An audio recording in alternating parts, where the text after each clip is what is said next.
You're not. I said, no, no, no, other than day one. Donald Trump has successfully moved the Overton window in a way that is as dangerous for the future of democracy in this country as anything else. This is what Vout and Project 2025 wanted. He's daring Tom Homan to come and arrest him. Should he do it? I would do it if I were Tom. I think it's great. They control the Congress, they control the White House, and they control the courts. And so, of course, they're massively overreaching. And yes, they are getting away with it right now. This is clearly a man who cannot tolerate criticism of him or what he does, which is exactly what authoritarianism is all about. The New York Times is just as fake as CNN and MSDNC. They really are the enemy of the people. What he is saying, rather bluntly, if you stand up to Donald Trump, he will punish you. Protesters in Philadelphia, state capitals in California, Minnesota, Michigan, Texas, Wisconsin, Indiana, and others showed up to oppose Trump, Musk, and Project 2025. US and President Trump has overseen America's largest military parade in decades as nationwide protests take place against his leadership. Demonstrations are happening right across the United States today to oppose the Trump administration. Two visions of America. On a day the country's deepening divide was there for all the world to see.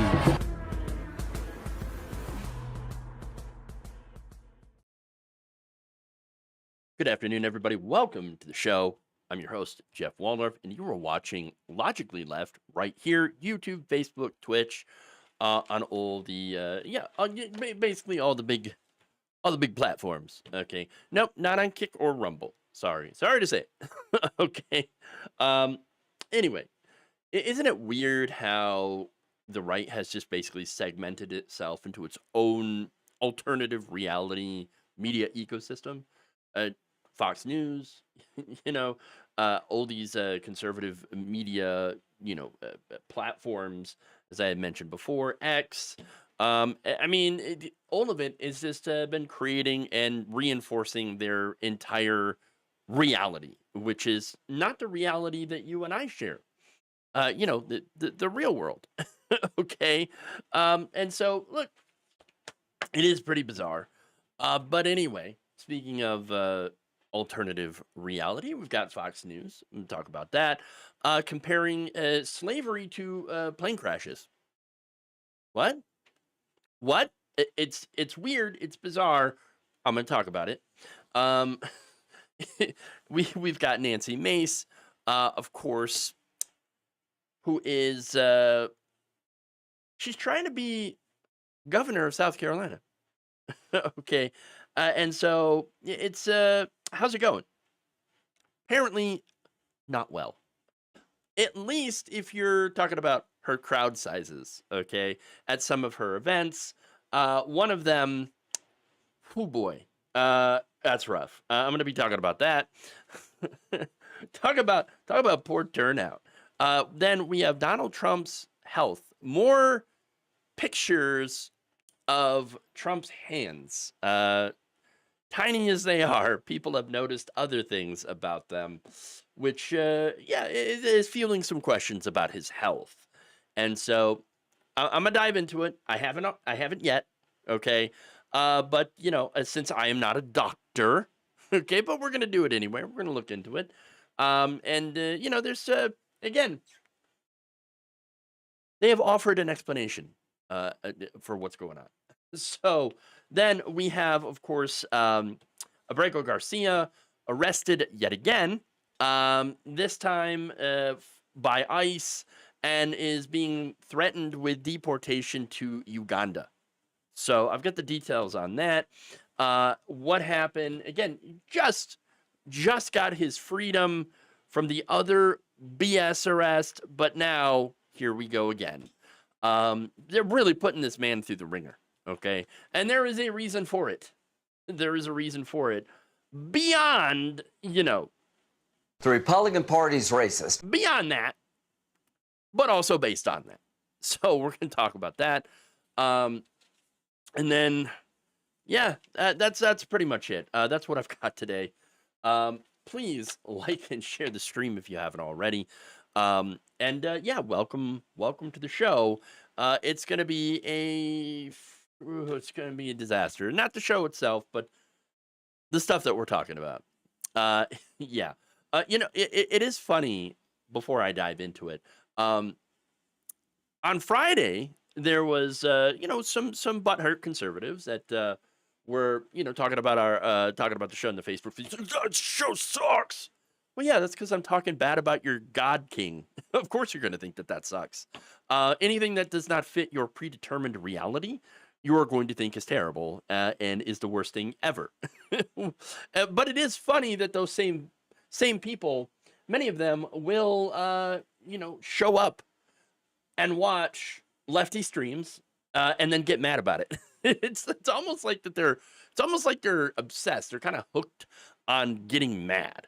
They're real. Just addicted. They're obsessed with getting angry. It's like, wow, guys, check your blood pressure. And that can't be good. Being angry all the time has to be just the worst thing imaginable. And it is kind of funny because they're all like, the left, they got TDS and they're always mad at everything. No, man, we're actually not. I mean, I'm not. Yes, I'm mad at what's going on. I'm upset about the things that are going on in today's world. But like, personally, I'm actually a really calm person. And generally happy about my particular life. So I don't have any, but I am not happy with what Trump is doing to this country. And so that's the stuff that is appalling. And again, if you're not mad about this stuff, then you're not really paying attention to it. And also have no empathy if you're not mad. I mean, that's the thing too. It's like, if you have a functioning empathy center, you would see all the injustices that are happening right now as a result of this government, but also as a result of other things that have happened. For example, the genocide in Gaza. If you're not upset about that either, then you don't really have any empathy. And unfortunately, that seems to be a staple of the right wing. So, I mean, yeah. Anyway, I'm going off on a little bit of a tangent here, but I think it's a worthy discussion to have. All right, just the lack of empathy that there are so many people in this country actually have towards people, especially who look different than them or who might look different than them, maybe have different belief systems than they do. And there's no empathy whatsoever. And it's funny because I never really see, I mean, okay, I'm seeing it now, but I never really have seen before the amount of, lack of empathy in this country.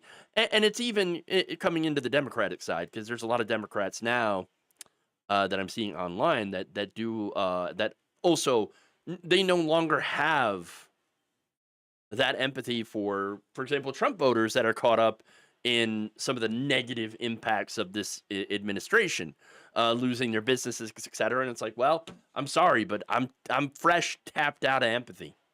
Okay, I cannot feel sorry for you anymore because you voted for this, but also we're all, I mean, we're a country, we're people that are emotionally drained at this point. We got nothing left. Yeah, I mean, you want to come to the well of empathy, right? Well, it's empty. It's empty. There's nothing there anymore. It's gone. And so we don't feel bad for you at all because we just don't have the capability of doing so anymore. And so yeah, that's a big problem. And one of the biggest issues facing this country right now is we no longer care about each other. We no longer care about the people that are in our country, people who need healthcare, people who need who want a good living, who deserve a good living, food, place to live, healthcare, all that stuff. So yeah, it's just a really, really terrible thing that we have in this country. That's, no empathy anymore. No empathy for other human beings. And I mean that, society, I don't think we can really exist very well without some level of caring about other people, especially those who are going through difficult times. Okay. I know. All right. Anyway, please like and share if you haven't already. Very important that you do so. With that said, why don't we dive into the first story? We got to crash and burn. Okay.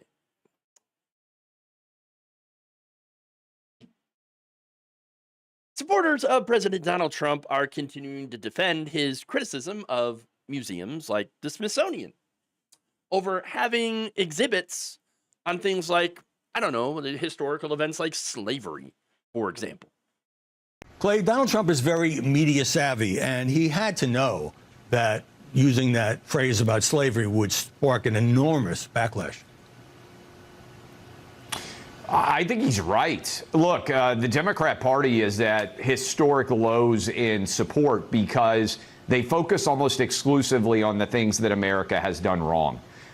They focus on the floor, if you want to use a metaphor, of the country as opposed to the ceiling. What are our soaring aspirations and goals? That is what Donald Trump believes that our museum should reflect.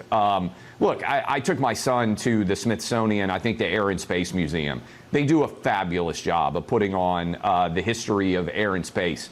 I didn't see a single report inside the Air and Space Museum about plane crashes and the thousands of people who have died in them. That doesn't mean that they don't exist. That doesn't mean that they aren't a substantial part of history of space and exploration and plane travel.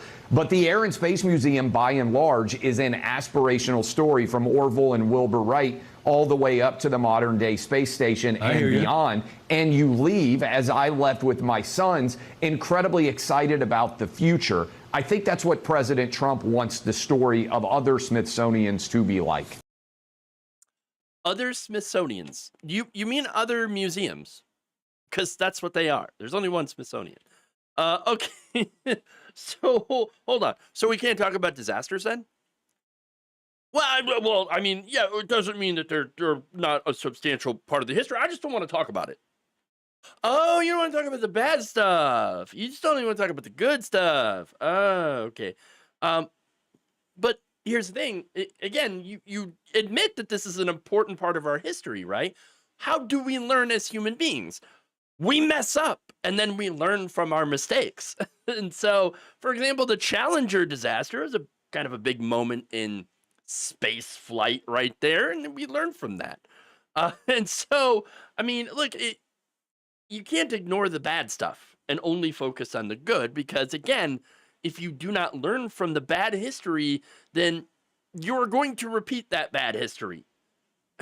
Most people understand that, apparently, except for Clay Travis. Okay, and again, the Smithsonian, yes, it features exhibits and reports on aviation disasters, as well as other negative things, as well as positive things. The aspiration there should be, oh, we did this terrible thing, but then we did better later. Shouldn't that be, isn't that the message? Really? I mean, yes, we did terrible things. We got black marks all over our history, but then we decided as a country, let's not do that again. Let's do better. I mean, how does he not get that? How does he not get that? Again, you know why he doesn't get that? Is because he's defending Donald Trump. Okay. Look, this weird attempt to equate like plane crash victims to the chattel slavery of millions of Americans is kind of weird. Okay. You can't exactly turn that or Jim Crow into an aspirational story, or again, maybe you can. Hey, celebrating the abolitionists, right? All right. People like John Brown. Okay. But I am guessing that that is not something someone like Clay Travis or President Donald Trump really would like to celebrate. Okay? I'm just saying. In fact, one of their biggest lies actually depends on people not knowing history. Okay? And why? What do I mean by that? Well, look, I'm pretty sure you have heard a right-winger, if you've ever been in an argument with a right-winger, talking about how, it was the Democrats, you're the party of slavery. Actually, no. While it is true that the Republican Party did outlaw slavery, okay, what the right does not want you to know is that Southern conservatives were not Republicans back then. Oh, no. You see, the Republican Party actually had no presence in the South before and during the Civil War. Interesting. See, the South at the time was solidly Democrat, who at the time was pro-slavery. So, like, if you only take, like, if you don't have any sort of understanding of actual historical events, then you could be like, see, Republicans are the party of freedom. They're the party of freedom, and the Democrats are the party of slavery and racism. Actually, no. See, by the year 1860, the National Democratic Party ended up actually splitting into both the northern and southern factions over the issue of slavery's expansion. You see, slavery, big thing in the South, not exactly big in the North. Okay? Northern Democrats, however, at the time, had supported basically your version of states' rights. Okay? Popular sovereignty, which allowed the territories at the time to decide for themselves on the issue of slavery. Again, your modern states' rights movements, right? Southern Democrats, however, their leadership went on to insist that slavery be protected by the federal government, the institution of owning other human beings. And again, one of the reasons is slave plantation owners were very wealthy. And one of the reasons that they were very wealthy is because they didn't have to pay little things like labor. Yeah. And there you go. And so there it is.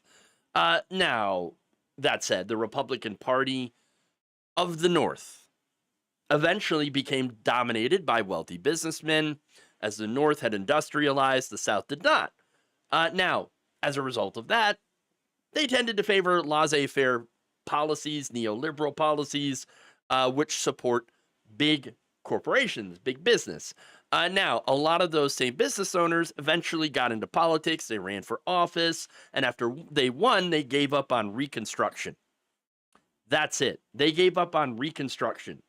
And it wasn't until the Great Depression and FDR that Democrats actually started to resemble more what, we see as a party of today. Now, it took until, of course, up until the Civil Rights era for the party to do a complete flip. All right? To where now you have conservatives that are Republicans and liberals that are Democrats. Okay.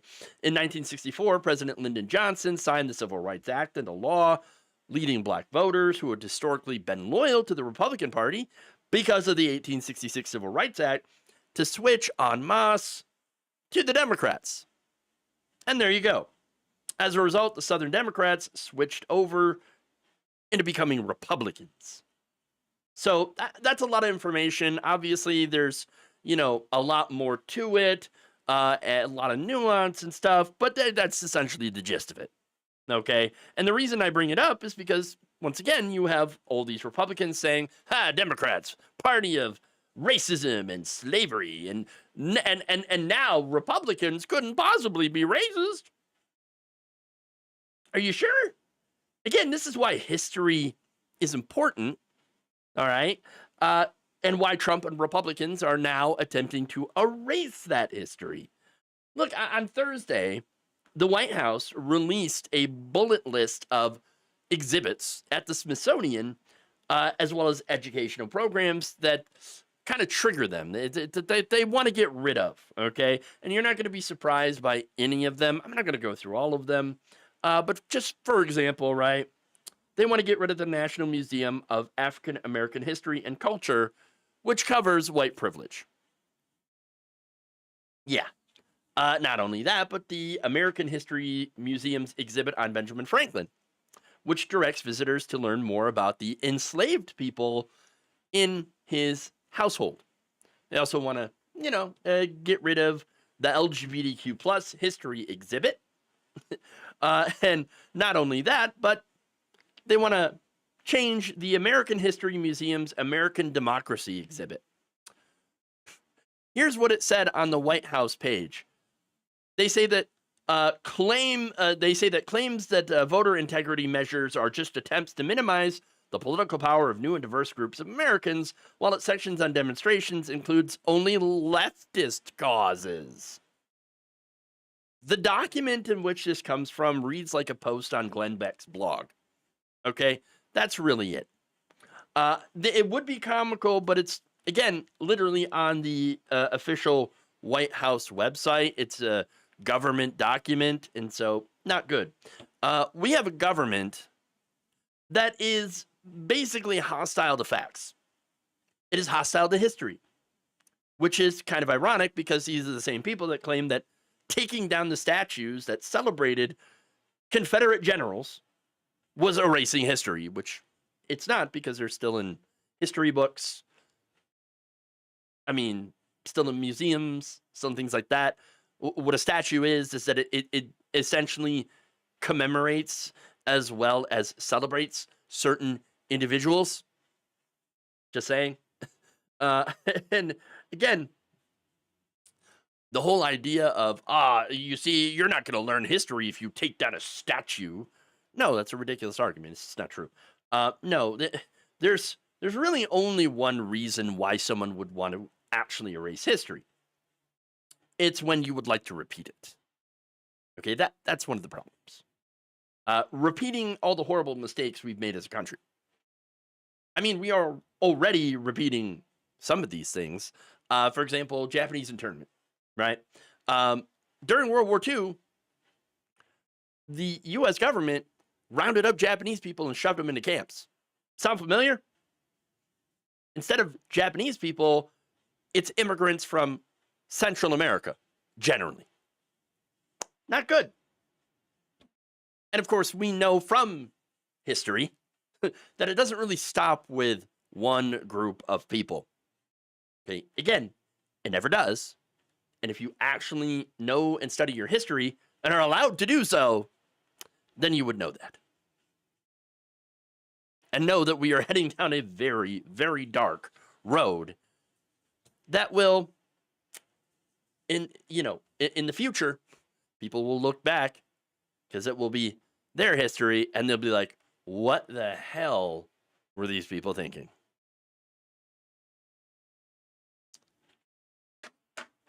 Okay.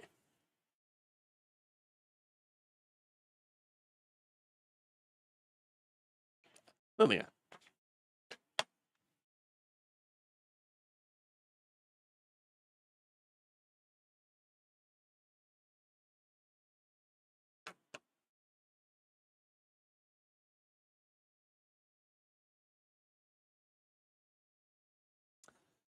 Representative Nancy Mace was reportedly forced to cancel a Thursday speech after the turnout wasn't near what she had hoped for. Nancy Mace was set to address a local chapter of Moms for Liberty. However, she ended up canceling that address after only about 8 people showed up to this event that was supposed to be around 100 people. So yeah, that's not very good. In fact, that's pretty terrible. Now, that said, to be fair, she did show up and stuck around to speak with the few who did actually come to see her speak. So I guess you got to give her some credit that she didn't leave everybody hanging. The 8 people that showed up. All right. Now, that said, organizers wanted about 100. Yeah, no, it just didn't quite work out for her. Now, Mace had told the press at her event that her campaign is, quote, winning by double digits everywhere, but particularly with folks who support the president. Which is funny because you think that those people would show up. Apparently not. You're winning the polls, but nobody shows up to your events. Seems a little odd, seems a little strange, but okay. I don't think it's going to help her with Trump's endorsement, which, of course, everyone on the Republican side is looking to get that endorsement. He hasn't given it out yet. But there is currently a 5-way fight over who Trump is going to endorse. Now, Mace, I mean, look, everybody's trying their own different ways, hiring people in Trump's orbit. But Nancy Mace managed to get that poll that I had previously mentioned right in front of the president, and he posted it over on his True Social. So, and this was, again, a poll showing her in the lead. Again, she personally put her poll on his radar, according to a person close to Mace and another person familiar with the matter. Mace's team also shared the results of that poll with multiple members of Trump's team before he ended up posting it on his social media platform, True Social. Truth, essential. Well, good job. So she can find ways of getting stuff in front of his face. I mean, look, a lot of effort involved in that. Shouldn't she be, I don't know, doing things for her voters instead? Wouldn't that make more sense? I mean, all this effort to get this man's attention,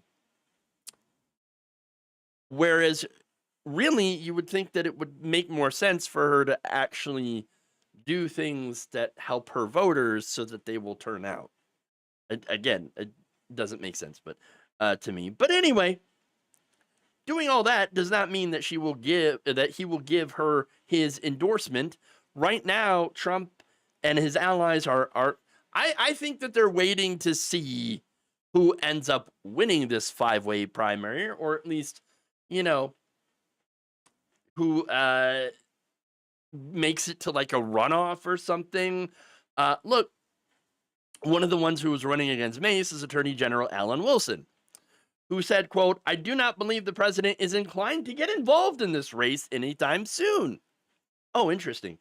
"But I do believe there is an opportunity in the future for me to earn his support, and I'm confident that at some point in the future, I will have that opportunity." Look, this is exactly the kind of situation that Trump loves, by the way. Like, when people are fighting over his endorsement, by, of course, showing how Trumpy they are. Of course. Hey, imitation is the greatest form of flattery, right? And there you go. You got a lot of people that are pretty much in this race imitating who could be the most Trumpy out of all of them in order to earn his favor. This is where we're at as a country. For example, Lieutenant Governor Pam Abbott, who is also in this race, has gone all in on 2020 election denial. Election denial from 2020. Like, why does that well, it matters because Trump is still very much convinced that he won in 2020. So he's like, so Abbott's like, oh yeah, no, I'm going all in and being like, oh yeah, 2020, that election, hoax, false, what is it, voter fraud, we got voter fraud everywhere, fake news, Biden didn't win, he stole the election. Aside from that, others have been, for example, hiring Trump campaign staffers. For example, Mike Young, okay, who was Trump's North Carolina state director in 2024, and John Bradbender, who created ads for the Trump campaign. They both work for Wilson now, the Wilson campaign. Abbott has hired Chris Grant and Andrew Sarabian, Sarabies himself. While Mace hired somebody named Austin McCubbin, who worked on Trump's 2024 team, and Mike Hahn, who did digital operations for his campaign. Now, I mean, again, they're doing all the things. Hiring Trump people, being Trumpy online, saying, oh, yeah, no, election denial, we're all in that one. I mean, it's Pretty sad. That said, Mace seems to be banking on those polls, which could change, as well as her getting in front of a camera, which Nancy Mace, that's something that she does a lot. Okay, if there's a camera there, odds are Nancy Mace is going to try to be in front of it. Okay, now, what's interesting about this dud of an event is it's probably not going to help her very much. All the negative attention. I mean, there's reports everywhere like Nancy Mace, her campaign event fails. 8 people showed up. Only 8 people. So if Donald Trump sees this, which it's possible he will, like, for example, I don't know, maybe if somebody from the other people running against Nancy Mace says, oh, hey, look at that. What a dud. I mean, she would have to do a lot more to prove that she would be worthy of said endorsement. This is what the Republican Party has become now. Okay? No longer really running on issues. They're running on who is most, like the cult leader. Okay? And that's probably why people really aren't showing up to her events. It's not really about people anymore. It's about who is most like Donald Trump. I mean, for example, Wilson's father, Representative Joe Wilson, has been known to literally carry around a photograph of himself with Donald Trump in his coat pocket. I mean, that's what it's become. How sad is that? How sad is all of this? And again, you don't really see anything comparative like this on the Democratic side, okay? Why? Because, well, the Democrats are not a cult of personality. In fact, you can argue that a lot of the Democrats don't even have really much of a personality. Okay. Again, a lot of the Democratic leadership. Okay. You think Chuck Schumer's got a gigantic personality that people can hang on to? No, not really. Not really. Okay. And look, there was nobody that was really wearing hats that were Kamala Harris hats, right? And nobody was groping a life-size cardboard cutout of Joe Biden. All right. Even the excitement around Gavin Newsom. Okay. The excitement around him is, it's not because, oh my God, Gavin Newsom, the greatest Democrat that's ever been. No, it's because he has actually showed up to fight against Donald Trump. That's really why people are like, on the Democratic side, are like, oh, Gavin Newsom. Oh my God, he's kind of got a backbone. Oh, he's showing up to fight against Donald Trump. Let's support him. Look, I'm not a fan of Gavin Newsom. Okay. I do not like Gavin Newsom. I don't really want him to be the Democratic nominee in 2028. I think that it would be a terrible idea. Okay. That said, he is showing up to fight. And that is one of the reasons that Democrats are now floating him, and why they floated Cory Booker before. There is an appetite on the Democratic side to fight against Donald Trump and his horrific policies. Okay, and I do think that supporting people for that reason is a mistake itself. I really think that Democrats should be focused on supporting people who have policy positions that help the American people. I think that's also a goal, by the way, that does align with being against Donald Trump. I mean, look around. Republicans have really done nothing so far that actually helps the American people. I mean, for example, no tax on tips. Kind of a scam, right? Because you got to make, what, $25,000 worth of tips? Then you got to itemize your deductions and all that stuff. Who itemizes? I mean, for the most part, average workers, people who, by the way, are working in the service industry, they're not going to be, doing their taxes and then going through and itemizing their tips in order to get that deduction. Most people are going to take the standard deduction, which will likely end up being more or worth more to you, and also cheaper and easier to file, especially since they took away the free file option, all right, with the federal government. So that's what Trump, the Doge and all that, got rid of. They got rid of the option to be able to free file a 1040 easy form So now that you have to go to one of these tax prep software companies that will charge you a lot of money just to file your taxes. So that's one of the things, another way that Trump has actually hurt average people.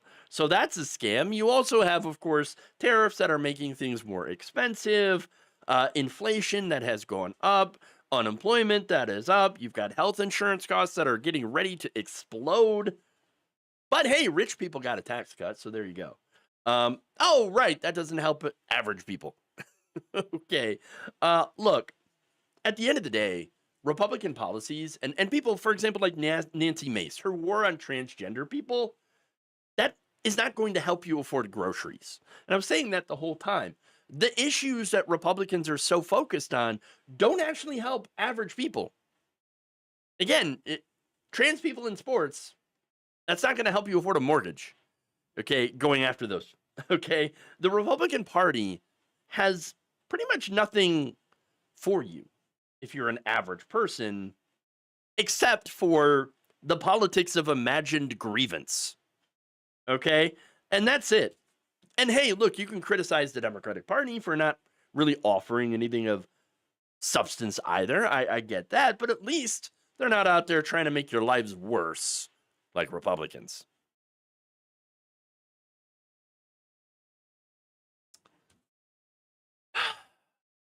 And there it is. Yeah, I need lower rent and food costs, not owns on Twitter.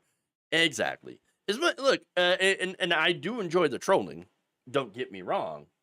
But I would rather much have candidates that, I don't know, are looking to make things like insurance and all that cheaper. In fact, you know me, I'm in favor of universal health care, you know, something like an expanded Medicare for all that was proposed by Bernie Sanders, which again would expand greatly Medicare, make it cover more things, and everyone would be in it, no one would be out, and things would end up being cheaper.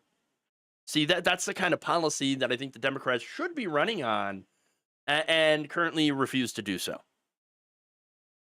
Okay.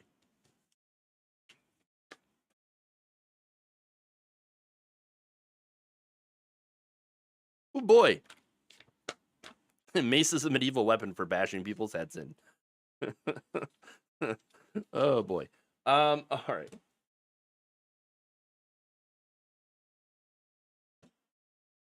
Moving on here. Get to Trump's hands.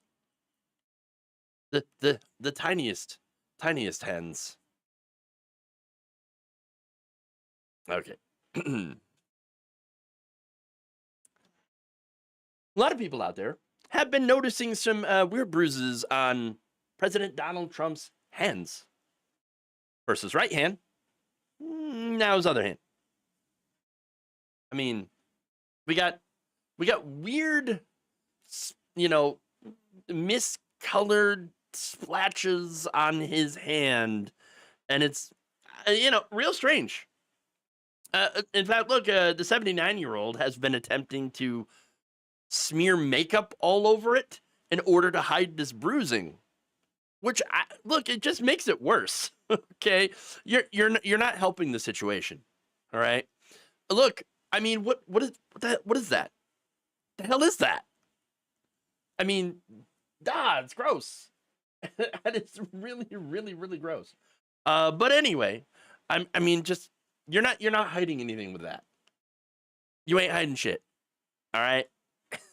Okay, look, we know that Trump has some health-related issues. Okay, he's got some health issues. Recently, he was diagnosed with chronic venous insufficiency, which, hey, it's pretty common for people over 70. So, yeah, not exactly like a, oh my God, massive diagnosis. But it is a significant health issue. So CVI, of course, occurs when damaged veins slow the blood flow back into the heart. Now, it also shows that, shows up in swollen cankles. Yeah, not good. Now, when reached for comment about the bruising, that is now on both of his hands. Okay, not just one hand, because people were talking about, weird bruising on one hand. Now it's on both. Uh-oh. White House Press Secretary Carolyn Leavitt came up with this excuse. See, the fact that he was shaking too many hands. That's what it's from. Quote, President Trump is a man of the people, and he meets more Americans and shakes their hands on a daily basis than any other president in history. Any other president in history. His commitment is unwavering, and he proves that every single day. So, wait a minute. So, okay, now, it actually started with his left hand, so I kind of messed up on that, okay? So, first it was left hand, now it's on his right hand. So, when it first came out, she was like, oh, yeah, no, he was shaking hands every single day. Every single day. This was back in February. But wait a minute, the president's right-handed. Why would he, is he shaking hands with people with his left hand then? Is not his dominant hand? Was he too afraid of like, oh yeah, no, if I shake people's hands with my right hand, my dominant hand, I'll end up breaking their wrists or something because I've got such a strong, manly handshake. No, that's no, I'm not buying that at all. Okay. Again, that was the left hand. Started out there. Now it's on both hands. And you're not shaking people's hands with both. Okay. It's just a ridiculous excuse. Okay, anyway, it's not just her though. Trump's physician, Navy Captain Sean Barbarella, said that the bruising is, quote, consistent with minor soft tissue irritation from frequent handshaking and the use of aspirin, which is taken as part of a standard cardiovascular prevention regimen. Right. Okay, sure. What about the cankles, though? I mean, the cankles. Those things are gigantic. That is not. No. Those are huge. Okay, like way bigger than Putin's. Okay. I don't. Again, I am not okay. I am not a health expert, but this does not look normal. This does not look normal. And look, a lot of people are wondering about his health.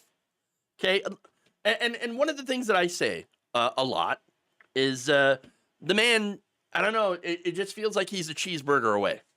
Okay, a cheeseburger away, and obviously is not being all that transparent about his health. There is absolutely no way that someone who eats the way that he does, McDonald's and KFC all the time, it doesn't really exercise because remember, he talked about how exercise drains your life battery, making you die sooner.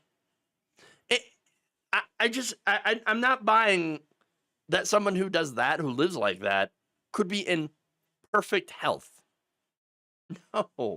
No, a lot of people are not buying that excuse, okay? They're just not buying it.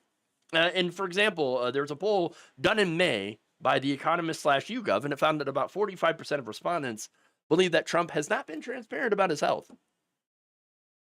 Now, of course, why does that matter? Well, number one, he is the president of the United States, so his health's kind of important.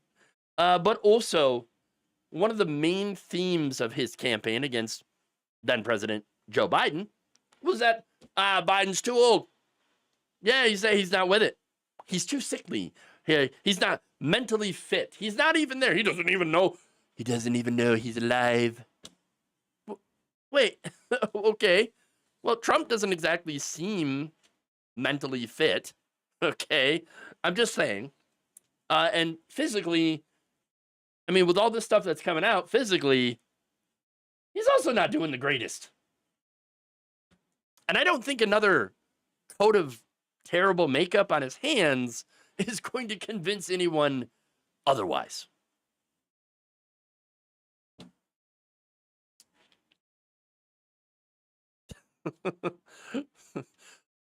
Trump doesn't even have to shake everyone's hands, but he does anyway because he loves us. He loves us. That's a great comment. I love it. I'm cognitively there. Okay. All right. One more story here, and that's the Kilmar Abrego Garcia. Bring on Vance. Nobody's bowing to Vance or wearing Vance watches. Yeah, look, I gotta say something about that. If something happens to Donald Trump, a cheeseburger away, all right, Vance would obviously, since he's vice president, would obviously take over, and then MAGA would fall apart.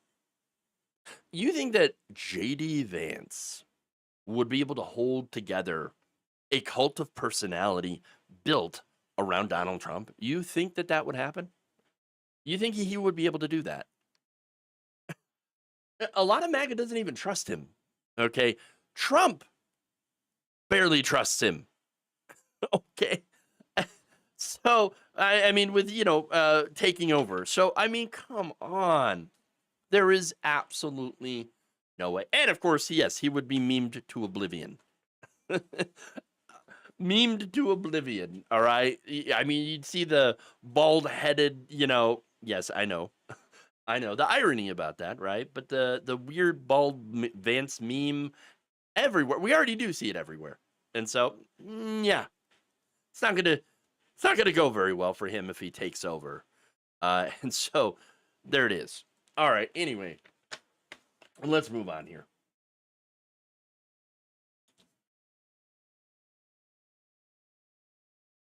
Last story for y'all. Not long after his release from jail, the man who was already wrongfully sent to El Salvador, and by the way, wrongly, admitted to being wrongly sent to CICOT in El Salvador, a concentration camp that is a torture camp by this administration. Kilmar Abrego Garcia is now facing another deportation, this time to Uganda, based on lies spread by this administration. Garcia was reportedly detained on Monday at the Immigration and Customs Enforcement Office in Baltimore. He had previously been sent to the notorious El Salvadoran mega prison back in March due to what they called an administrative error. Oh, yeah, we sent you to a horrific concentration camp where they tortured you mentally and physically due to an administrative error. Jesus. But was brought back to the United States after the Supreme Court. It took the Supreme Court to order Trump to facilitate his return. He did. He was able to return, but of course, ICE continued to threaten him with deportation. And, well, look, he got out of jail on Friday because he hadn't done anything wrong. He was being held to prevent being abducted and disappeared again. But they let him out, and he was able to reunite with his family. But now ICE has come and abducted him again. In a statement, Homeland Security Secretary Kristi Noem said that ICE is once again processing Abrego Garcia for deportation, this time to Uganda in East Africa. Why Uganda? I don't know. Probably because it's horrible. Now, she said in a statement, quote, President Trump is not going to allow this illegal alien who is an MS-13 gang member, human trafficker, and serial domestic abuser and child predator. Wow. Wow. They're just throwing everything at the wall. To terrorize American citizens any longer. None of that was true. None of that's proven to be true.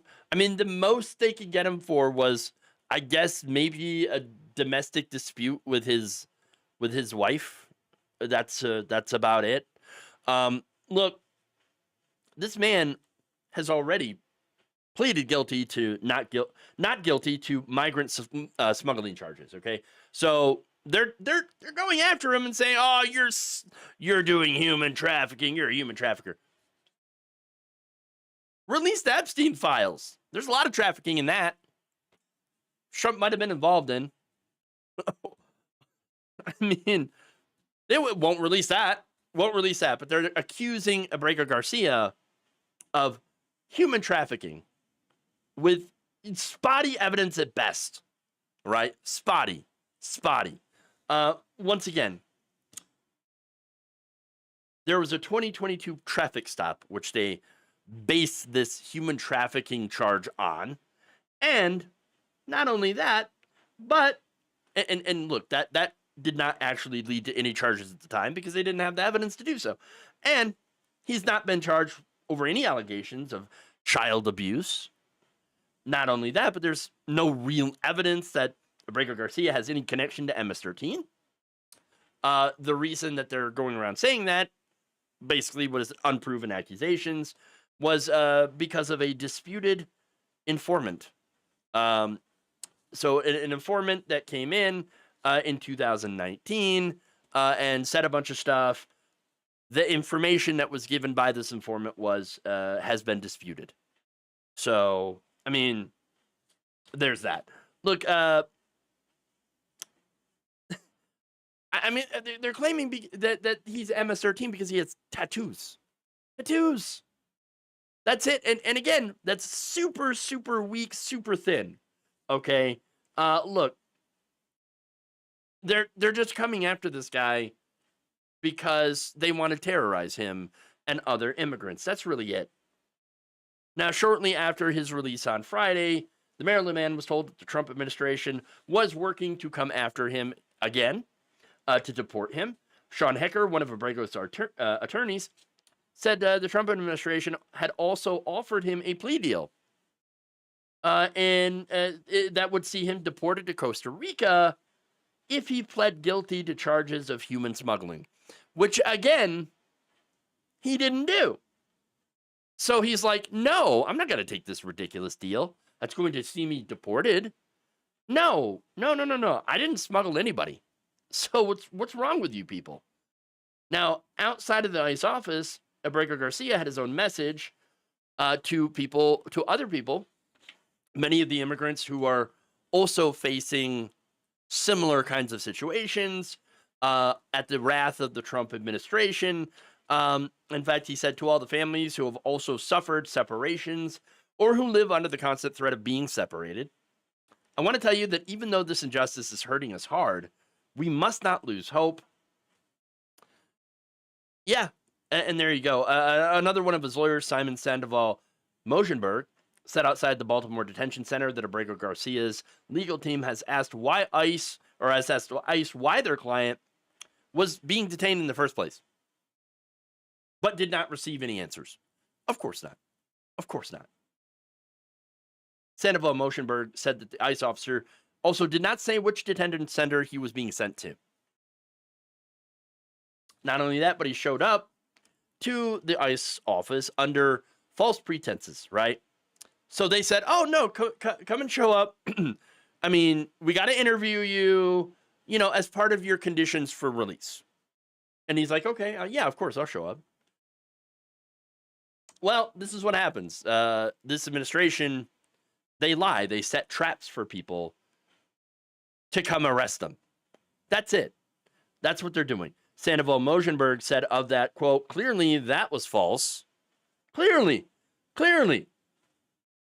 Now, in the last 5 minutes, he added, Mr. Abrego Garcia has filed a new lawsuit in the federal district court for the District of Maryland, challenging his current confinement and challenging deportation to Uganda or to any other country, unless and until he's had a fair trial. Yeah, all they're doing is asking for due process, which every person in this country is entitled to. See, one of the reasons that the Trump administration does not like due process, they hate it, is because they would actually have to supply facts.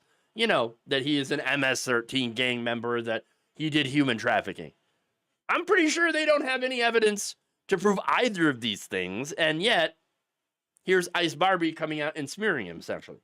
That's what they're doing. Our client Hecker said, a man with remarkable courage reported to ICE this morning, as he was required to do. He was promptly detained.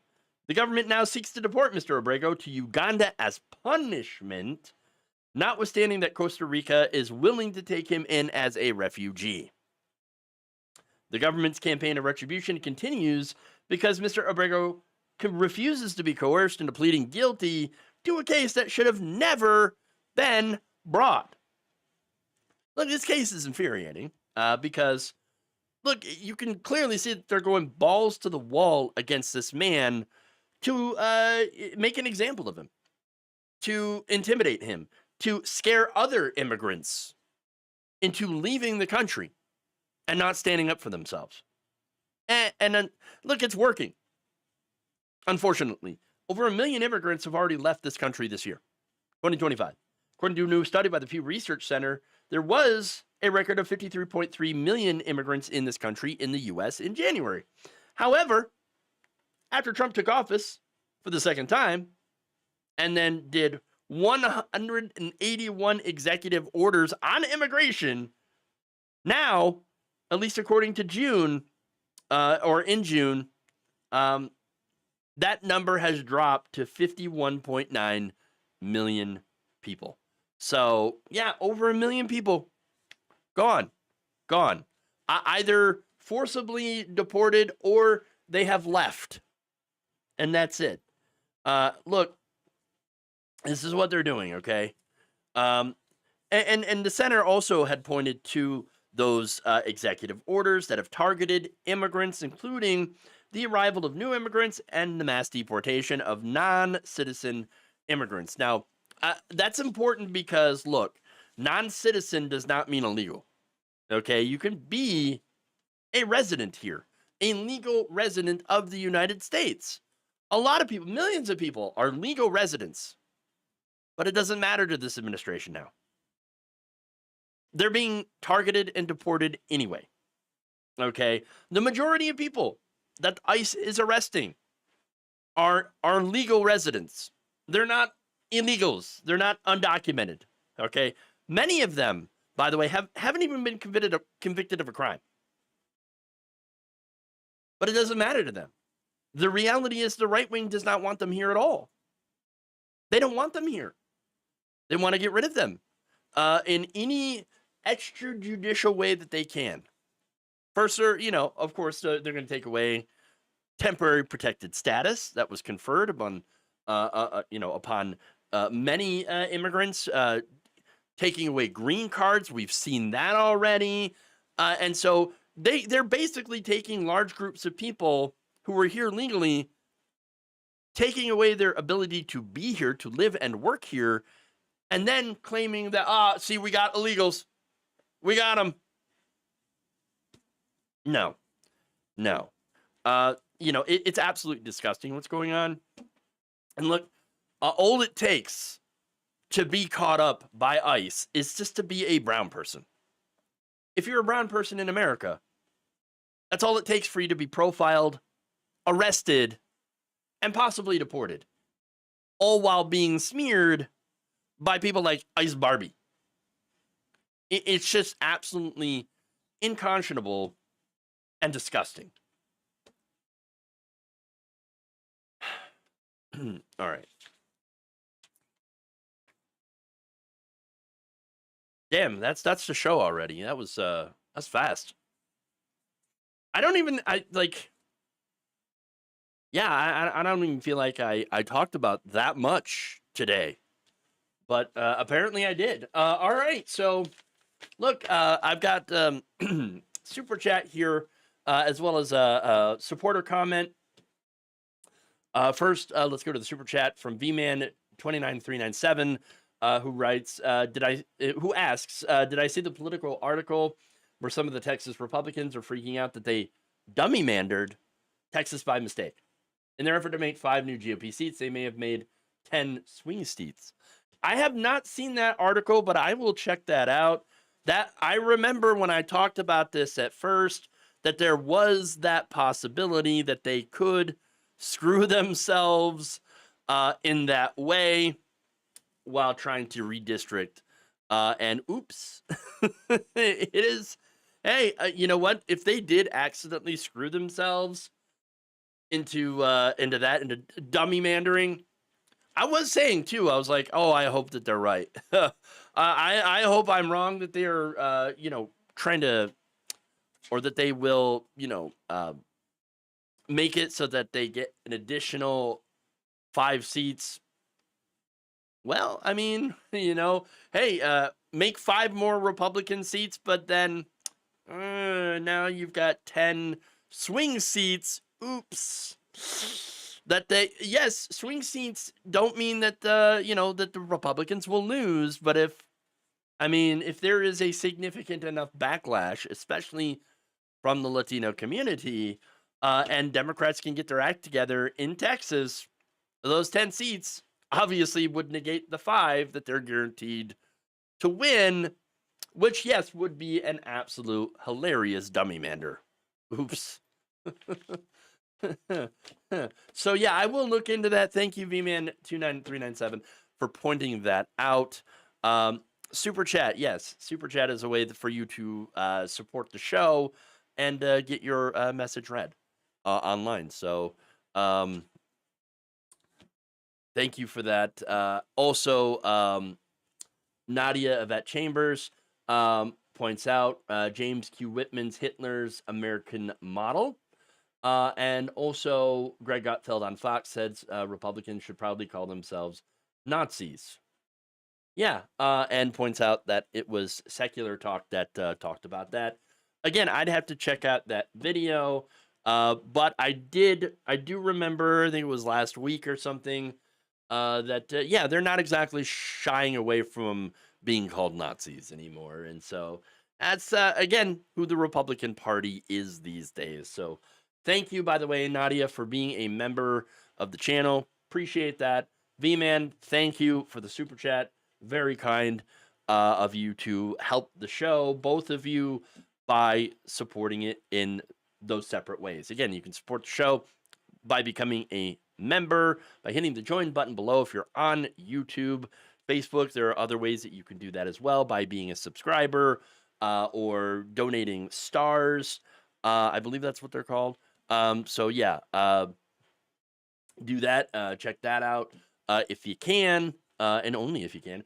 And there's, of course, another way to support the show, and that's becoming a patron over at our Patreon channel, patreon.com/jeffwaldorf. All right. With that said, thank you all for joining me today. Like and share the stream if you haven't already. And tune in tomorrow for another show, 2 p.m. Eastern, right here, Logically Left. All right, everybody. Thank you all. Love you. And remember, change begins with you. Good night, everybody.